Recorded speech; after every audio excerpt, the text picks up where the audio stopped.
Hello दोस्तों, welcome to my YouTube channel. जैसा आप जानते हैं हम आपको पढ़ा रहे हैं परसेंटेज। इससे पहले मैंने परसेंटेज का आपका बेसिक बता दिया आपको, और आज हम परसेंटेज के कुछ और न्यू क्वेश्चंस को लेकर आए हैं। तो अगर आपने इससे पहले की आपकी परसेंटेज नहीं देखी है तो परसेंटेज की वो सारी वीडियोज़ ज़रूर देखें पहले, तब जाके आपको कहीं परसेंटेज क्लियर होगा और तब ये क्वेश्चन आपको समझ में आएंगे।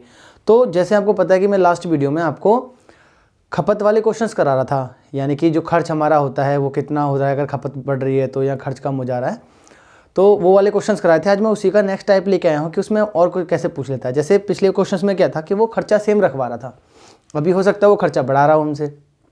तो आज हम जो करने वाले हैं वो न्यू क्वेश्चंस को करेंगे और सीखेंगे इन क्वेश्चंस को कैसे करेंगे शॉर्ट ट्रिक से। तो चलिए स्टार्ट करते हैं आज का सेशन। अगर आप हमारे चैनल पर नए हैं तो प्लीज़ चैनल को सब्सक्राइब जरूर करें, लाइक करें, शेयर करें एंड कमेंट करके जरूर बताते रहें कि आपको सेशन कैसा लग रहा है। तो चलिए स्टार्ट करते हैं। जैसे इस क्वेश्चन में दिया हुआ है हमें कि एक वस्तु के मूल्य में 20% की वृद्धि की जाने से इसकी खपत में कितने % कमी करें कि खर्च केवल 10% तक बढ़े। तो देखिए, मैंने आपको कल बताया था कि जो खर्च होता है, खर्च बराबर होता है आपका खपत इंटू मूल्य। अब यहाँ मूल्य से मतलब है कि आपको ये पता होना चाहिए कि वो वस्तु कितने रुपए पर केजी मिल रही है और हम कितना खर्च कर रहे हैं। तो मैंने आपको एग्जांपल भी दिए हैं पिछली वीडियोस में कि मान लीजिए जैसे चीनी, आप आज का रेट मान लीजिए अगर वो 40 रुपये किलो है तो मूल्य हो गया 40 रुपये किलो, और आप खपत कर रहे हैं 5 किलो की, तो आप कहेंगे आपके 200 रुपये खर्च हो रहे हैं क्योंकि 5 चौक 20 हो गया। तो वही खर्चा है आपका। तो इससे पहले जो हमने क्वेश्चंस किए थे हमने उसमें किया क्या था, खर्चे को सेम रखा था। आज हमसे वो क्या कर रहा है, खर्चा बढ़वा रहा है। जैसे एक वस्तु के मूल्य में 20% की वृद्धि हो जाने से, तो मूल्य में कितने % की वृद्धि, देखिए अगर हम यहाँ पर इन क्वेश्चन को ऐसे करेंगे, जैसे उसमें तो हम ये करते थे कि 20% की वृद्धि हो गई तो हम कहते हैं 20% का मतलब होता है 1/5, यानी कि हम कितना कर लेते हैं, 5 से 6। पहले 5 रुपये पर केजी मिल रही होगी कोई चीज़, अभी कितना मिल रही है, 6 रुपये पर केजी। तो हमसे बोला है कि खपत में कितने % की कमी करें ताकि खर्च केवल 10% तक बढ़े। अगर खर्च नहीं बढ़ता आपका तो आप ये कहते हैं कि हम इसका उल्टा लिख लेते थे, खपत तो 6 और ये 5, इसे मिटा लेते हैं, 6 भी नहीं लग रहा है। तो ये आपका मूल्य हो गया और यहाँ पर आपकी क्या हो गई, खपत। तो आप ये बताइए जो खर्च था, जो मैंने आपको उस दिन खर्च बताया था, वो इन दोनों की मल्टीप्लाई तो है, मूल्य गुणा खपत की। तो आप कहेंगे 5 6 30 रुपये और इधर भी 30 रुपये। देखिए अगर मैं खपत को, जैसे हम पहले 6 किलो खर्च कर रहे होंगे, अभी हम कितना कर देते हैं उसे 5, यानी कि 1 की कमी कर देते हैं, तो हमारा खर्चा सेम रहता है। लेकिन यहाँ तो हमें खर्चा बढ़ाना है।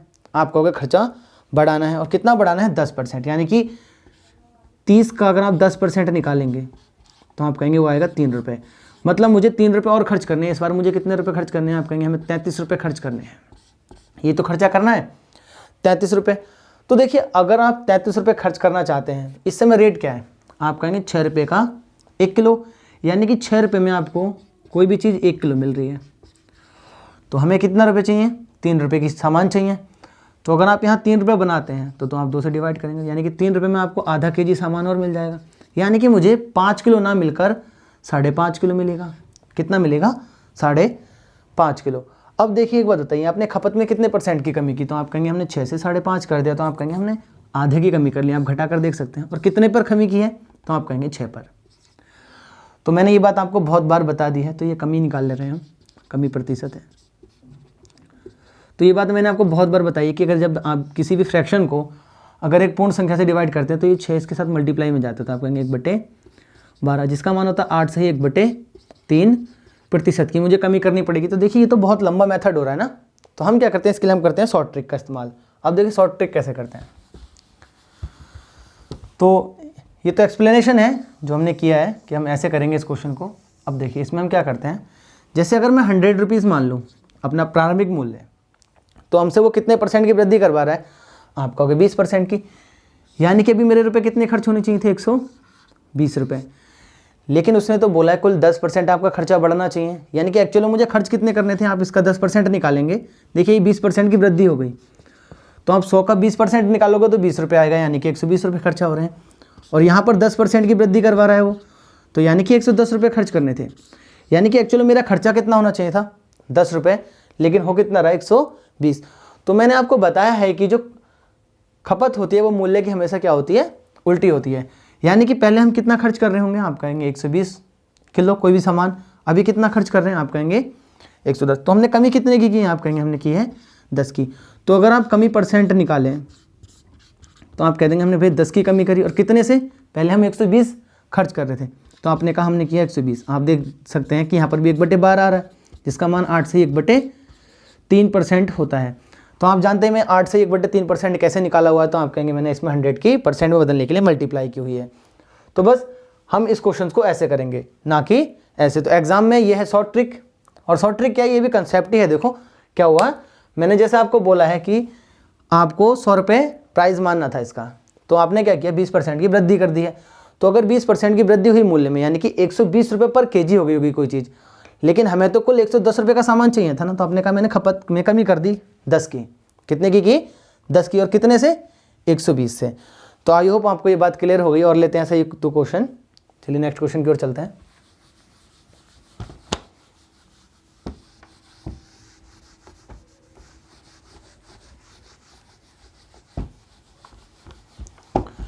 जैसे इस क्वेश्चन में हमें दिया हुआ है कि चीनी के दाम में 32% की बढ़ोतरी की जाए तो एक परिवार को अपनी खपत में कितने % की कमी करनी चाहिए कि केवल 10% तक आपका खर्चा पड़े। तो देखिए दाम में कितने की वृद्धि कर रहा है, हम शॉर्ट मेथड ही अपनाते हैं इसका। तो हमने 100 रुपये प्राइस माना हुआ है, अगर इसने 32% की कमी की, तो आप जानते हैं कि अगर हम 100 का 32% निकालें तो वो कितना आएगा, आप कहेंगे 32, यानी कि खर्चा कितना हो गया, जो आज के टाइम में है वो 132 रुपये पर केजी के हिसाब से आपको सामान मिलेगा। लेकिन हमें कितना बढ़ाना था, तो आप कहेंगे हमें तो 10% ही खर्चा बढ़ाना है। तो एक्चुअल में खर्चा बढ़ कितना रहा है, तो आप कहेंगे इसका 10% निकालो, जो कि 10 आएगा, यानी कि 110 रुपये खर्चा हो रहा है। तो आपको जब आप जानते हैं कि अगर खर्चा 110 से 132 हो रहा है, तो खपत 132 से 110 होगी। तो आप उल्टा जानते हैं, इसका हम उल्टा करते हैं। तो यानी कि खपत में मैंने कितने की कमी करी है, आप कहेंगे 22 की कमी की हुई है मैंने, कितने पर, 132 पर। तो अगर मैं कमी प्रतिशत निकालूँ इसका, तो आप कहेंगे 22 की कमी की हुई है 132 पर। आप जानते हैं इसे अगर मैं काटूँ तो ये 1/6 बार में कट जाएगा, इससे 6 बार में। 1/6 का मान आप सभी जानते हैं 16 सही 2/3% होता है। तो बस हमने इन क्वेश्चंस को ऐसे ही डील करना है। तो आई होप आपको ये बात अब क्लियर हो गई होगी, ना कि उस वाले मेथड से जो मैंने आपको एक्सप्लेन किया था। तो आप इस मेथड को अपनाएं एग्जाम में, और आसानी से ये मुँह जबानी हो जाएगा, है ना। अगर हम चाहें तो अपने माइंड में इसे सॉल्व कर सकते हैं। चलिए एक और क्वेश्चन लेते हैं ऐसे ही।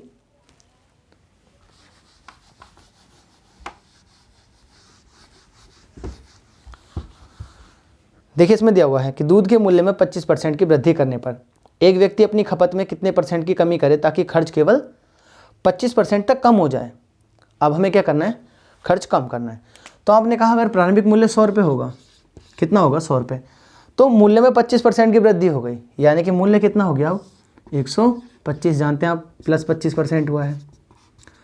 तो आपको अपने खर्च में कमी करनी है कितने % की, 25% की, यानी कि आपको रुपए कुल कितने खर्च करने थे, आप कहेंगे माइनस 25% किया है मैंने, घटाना है, ठीक है ना, 25% निकाल के माइनस करना है। तो आपने 25% यानी कि 75 रुपये ही खर्च करने थे।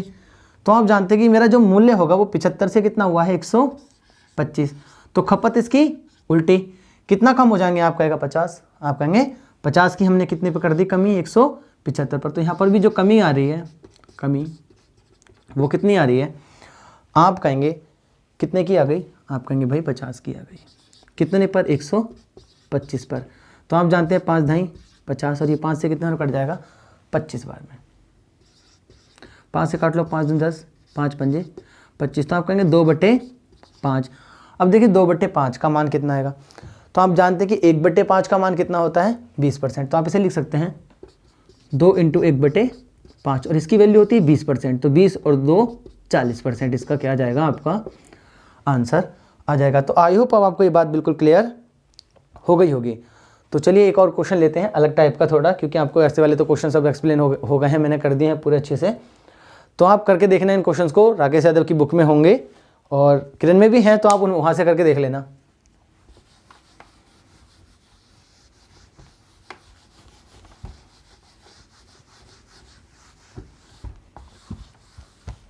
तो देखिए लिखा हुआ है कि एक विद्यार्थी के पास 3 सब्जेक्ट हैं, यानी कि 3 विषय हैं, प्रत्येक 100 अंक का है।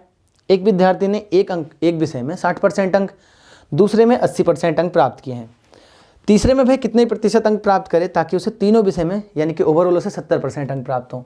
तो ये एवरेज में भी हो सकता है, परसेंटेज में भी, क्योंकि इसमें परसेंटेज लगा हुआ है। तो आप जानते हैं कि उसके पास कितने हैं, फर्स्ट, सेकेंड और थर्ड। 3 सब्जेक्ट हैं, प्रत्येक का अंक कितना है 100 100 के हैं वो 100 100, यानी कि टोटल 300 नंबर के उसका तीनों मिलाकर विषय हैं।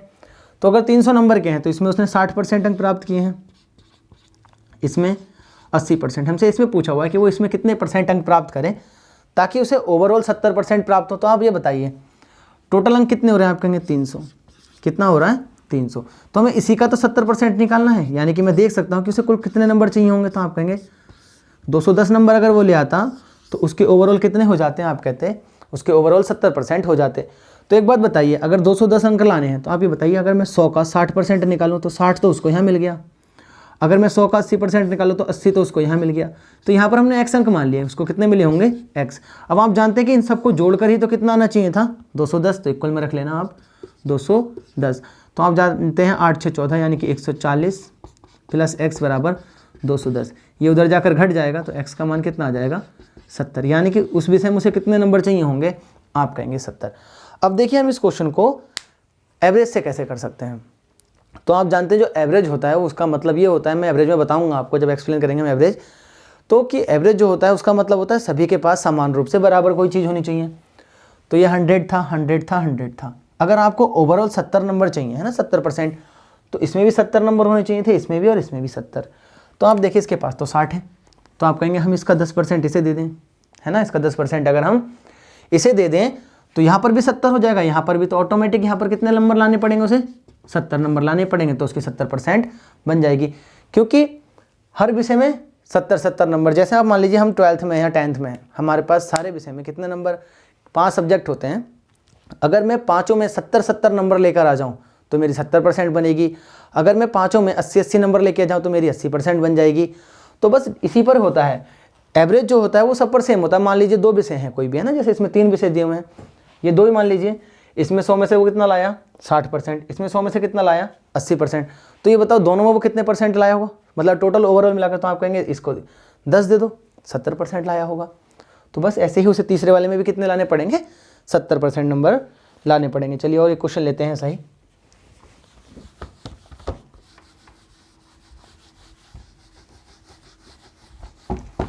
देखिए इसमें भी दिया हुआ है कि एक विद्यार्थी के पास 3 विषय हैं जिनमें से प्रत्येक का पूर्णांक 100 200 और 300 है। तो इस बार अलग अलग दे रखा है 100, इसका 200 और इसका 300 दे रखा है। हमें बोला हुआ है कि जिसमें से पहले विषय में उसे 60% अंक मिलते हैं, दूसरे में वही 80% मिलते हैं, और इसमें कितने चाहिए ताकि ओवरऑल 70% बन जाए। तो देखिए इस बार टोटल पूर्णांक हो रहा कितना रहा है 3 2 5 और 600। तो आपको 600 का 70% चाहिए, यानी कि मुझे कितने नंबर चाहिए होंगे, तो आप डिवाइड कर लेंगे इससे इसको 7 6 42, यानी कि 420 अंक हमें टोटल चाहिए थे। अब हम देख लेते हैं कि इनको पहले 2 विषय में कितने नंबर मिले। तो आप जानते हैं अगर आप 100 का 60% निकालेंगे तो 100 का अगर हम 60% निकालें तो आप जानते हैं 2 0 से 2 0 कट जाएगा, 60 ही आ जाएगा इसको, यानी कि पहले विषय में तो 60 अंक मिल गए। अगर आप 200 का 80% निकालेंगे तो आप निकाल सकते हैं 200 का 80% कितना आ जाएगा 8 दूनी 16 160। तो देखिए ये बात तो आप माइंड में भी सॉल्व कर सकते हैं। जब आप परसेंट निकालना चाहते हैं 200 का 80, तो आपको पता है 2 जीरो नीचे वाले 100 से, यानी कि परसेंटेज से डिवाइड हो जाएंगे 160। तो आप ये बताइए इन दोनों विषय में उसको कितने नंबर मिले। तो आप कर देंगे इनको दोनों को मिल गए 220। कितने नंबर मिल गए 220 नंबर उसको मिल गए। तो आप ये बताओ आपको नंबर कितने चाहिए थे, आप कहेंगे 420। अगर 220 इन दोनों में ही मिल गए तो जो 200 नंबर होंगे वही तो यहाँ पर लाना होगा उसको। तो आप कहेंगे अगर ये 200 नहीं ले आता नंबर, आप वैसे भी कर सकते हैं कि 60 प्लस 160 प्लस x बराबर 420। लेकिन हम अब एसएससी के लिए पढ़ रहे हैं तो इतनी बात तो हमारे दिमाग में चलती है कि ये 60 है और ये 200 है, मतलब 160 है तो 220 नंबर तो उनको उस बंदे को इसी में मिल गए हैं। तो हमें लाने थे 420। तो ये बताइए 420 लाने थे, अगर 220 मिल गए हैं तो 200 तो और कम पड़ रहे हैं उसके पास, तो ये 200 लेकर आएगा। अब अगर हम परसेंटेज में बताएं तो आप ये बताओ टोटल पूर्णांक कितना है, 200 नंबर आपको मिले कितने में से 300 में से। तो x की वैल्यू आएगी परसेंटेज में, अगर हम निकालने की बात करें तो x प्रतिशत मान लीजिए इसको। तो इन 2 जीरो से 2 जीरो कट जाएगा तो आपका आएगा 2/3। और अगर आपको याद हो तो हम इसे लिख सकते हैं 2 गुणा 1/3। 1/3 की वैल्यू आप सभी को पता होगी, वो कितनी होती है 33 सही 1/3। तो आप लिखेंगे 2 गुणा 33 सही 1/3%। मैंने बताया था इस 2 की गुणा इससे भी होती है और इससे भी होती है। तो इन दोनों से होगी तो 33 दूनी 66 और 1 से होगी तो 2/3%। तो बस ऐसे ही हमने हर क्वेश्चन को करना है। तो देखिए एवरेज लगा लीजिए, चाहे आप चाहे परसेंटेज से कर लीजिए, ये सारे क्वेश्चंस इजी होते हैं। तो और हम 1-2 क्वेश्चन ऐसे ही लेते हैं। अब देखिए आपने कुछ क्वेश्चंस देखे होंगे जो जनसंख्या पर आधारित होते हैं, तो कुछ क्वेश्चंस तो मैं आज आपको जनसंख्या के करा दे रहा हूँ, बाकी नेक्स्ट वीडियो में आपको मिलेंगे।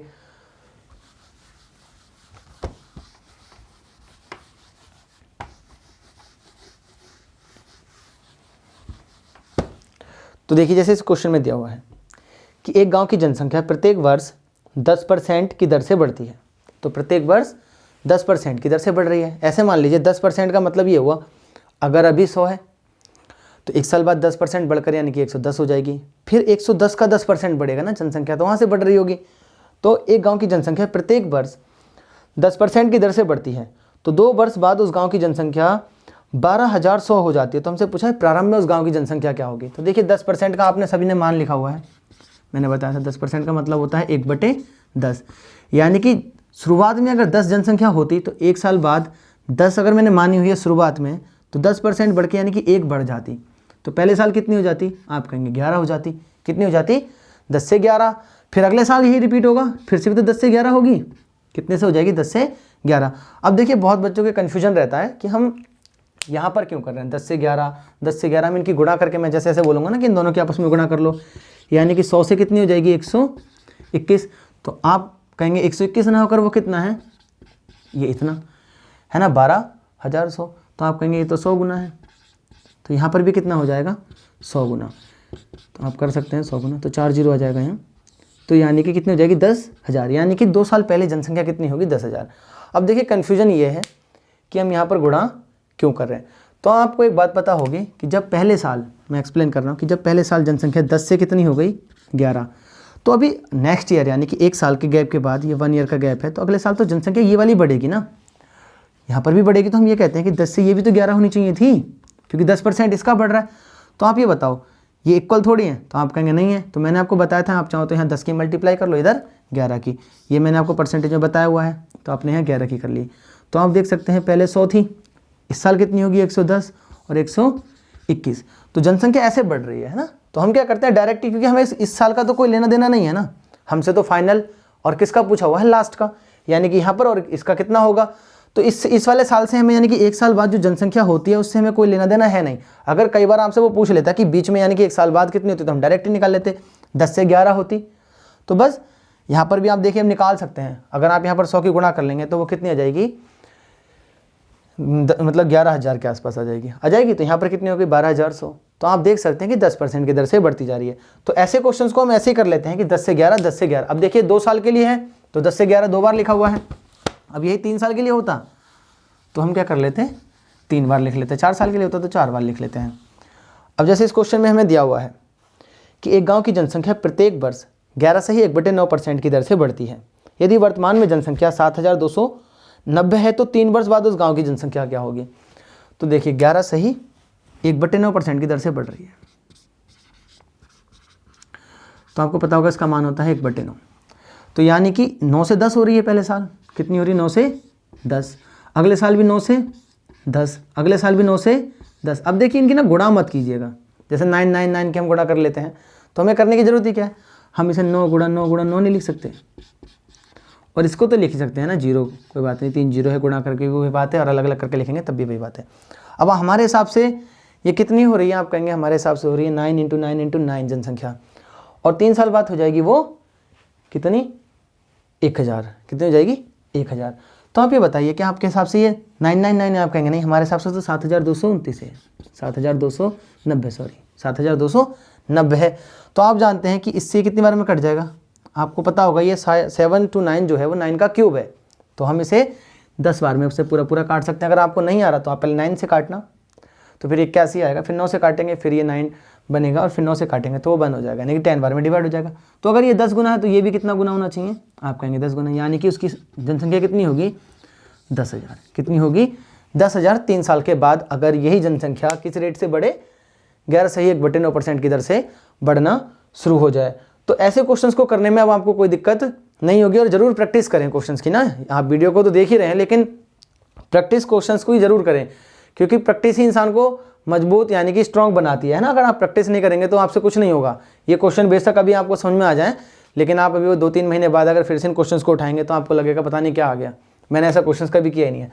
तो प्रैक्टिस जरूर करें, हर इंसान प्रैक्टिस करके ही सीखता है और खुद से ही सीखनी पड़ती है हर चीज़। मैं आपको पढ़ा सकता हूँ, बस प्रैक्टिस नहीं करा सकता ना इतनी। ये तो खुद ही आपको बुक्स हैं आपके पास बहुत सारी, और आप यूट्यूब पर भी बहुत सारे आपके पास ऑप्शन हैं, किसी में भी डालना परसेंटेज प्रैक्टिस क्वेश्चंस तो आ जाएंगे आपके लिए बहुत सारे। तो चलिए एक और क्वेश्चन लेते हैं। जैसे इसमें हमें दिया हुआ है कि एक गांव की जनसंख्या पहले वर्ष 10% की दर से दूसरे वर्ष 12% की दर से बढ़ती है। तो 10% की दर से बढ़ रही है, तो आपने कहा भाई ठीक है 10% की मतलब है 10 से 11 हो रही होगी। तो पहले साल कितनी हो रही है? 10 से 11। अगले साल बोला हुआ है हमें कि 12.5% की दर से बढ़ती है। तो हमने कहा 12.5%, यानी कि इसका मतलब होता है आप जानते हैं 1/8, ये 10% है, 1/8 यानी कि कितनी हो रही है? 8 से 9। ये बढ़ रही है जनसंख्या, है ना, 8 से 9 बोल रहा है। उसके बाद बोल रहा है वो तीसरे वर्ष 9 सही 1/11% की दर से घटती है। तो 9 सही 1/11% की दर से घट रही है, तो आप जानते हैं इसका मतलब होता है 1/11। इस बार घट रही है, यानी कि 11 से वो कितनी हो जा रही होगी? एक घटकर 10 हो जा रही होगी। तो आपने कह दिया 11 से कितनी हो गई? ये 10 हो गई। आगे और हमें बोला हुआ है कि चौथे वर्ष 11 सही 1/9% की दर से घटती है, यानी कि 11 सही 1/9% की दर से घटती है। तो आप जानते हैं इसका मतलब होता है 1/9, यानी कि 9 से कितनी हो गई? आप कहेंगे 8 हो गई। तो 9 से कितनी हो गई? 8। अब आप जानते हैं इन सबकी आपस में मल्टीप्लाई होती है ना, तो देखिए कैंसिल हो सकता है इस 9 से 9, क्योंकि मल्टीप्लाई में ही इस 8 से ये 8 और इस 11 से ये 11, इस 10 से ये 10, यानी कि 1 रेशियो की वैल्यू कितनी आ गई? 1। अब हमें बोला हुआ है कि वर्तमान में गांव की जनसंख्या 10,000 है। तो वर्तमान में कितनी है? आप कहेंगे 10,000। कितनी है? 10,000। तो 3-4 साल बाद, यानी कि 4 साल बाद भी वो 10,000 ही रहेगी, सेम ही रहेगी ना, क्योंकि कोई फ़र्क नहीं पड़ रहा। तो 10,000 ही गुना कर लो आप इसे भी, तो ये भी कितनी हो जाएगी आपकी? 10,000। तो आई होप आपको ये बातें बिल्कुल क्लियर हो गई होंगी। अब देखिए कल हम कुछ और नए क्वेश्चंस करेंगे, जिसमें हम वेन डायग्राम, जैसे वो क्वेश्चंस आते हैं कि कुछ स्टूडेंट्स हिंदी में इतने पास हैं, वैसे हैं, वो हैं, तो हम बहुत सारे और क्वेश्चंस आपके लिए लेकर आएंगे। तो आप हमारे साथ बने रहें और हमारे चैनल को सब्सक्राइब जरूर करें, लाइक करें और शेयर जरूर करें दोस्तों के साथ, ताकि सभी को बेसिक से सीखने का मौका मिले। क्योंकि यूट्यूब पर सारे टीचर कोई भी कंप्लीट कोर्स इतने आसानी से कराता नहीं है, सब कुछ ना कुछ टॉपिक छोड़ते हैं। मैं ही आपके लिए पूरा कंप्लीट मैथ्स लेकर आया हूँ, अर्थमेटिक, इसके बाद मैं आपको एडवांस भी पढ़ा दूंगा। तो प्लीज़ हमारे चैनल को लाइक ज़रूर करें और शेयर ज़रूर करें। तो चलिए आपसे मिलते हैं नेक्स्ट वीडियो में, और ज़रूर देख लें इन क्वेश्चंस को अच्छे से, प्रैक्टिस करें, तभी जाकर कुछ होगा। चलिए मिलते हैं।